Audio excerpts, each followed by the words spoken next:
High বন্ধুরা, তোমরা কেমন আছো? আশা করি সবাই ভালো আছো। আজকে সবাইকে জানাই ষষ্ঠীর শুভকামনা। এই দেখো, আমাদের বাড়িতে ষষ্ঠী হচ্ছে। আমার বাবার বৌমা ষষ্ঠী করছে। এদেরকে সুতো বাঁধছে কত সুন্দর বসে। 80 বছর বয়স, এখনও যেন 25 বছরের দিনের কথা ভুলেনি। কত আনন্দের সহিত ষষ্ঠীর ধাগা বাঁধছে।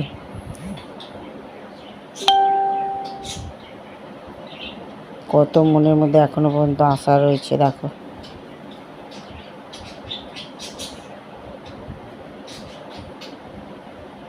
ষষ্ঠীর সুতো বাঁধা হয়ে গেল। এবার দেখো, বাঁটো দিচ্ছে বৌমা তার শ্বশুরকে। খাবে তো একটাও না। এ দেখো, বাঁটো দেওয়া হয়ে গেছে। তাহলে তোমাদের কেমন লাগলো? তোমরা লাইক, কমেন্ট, শেয়ার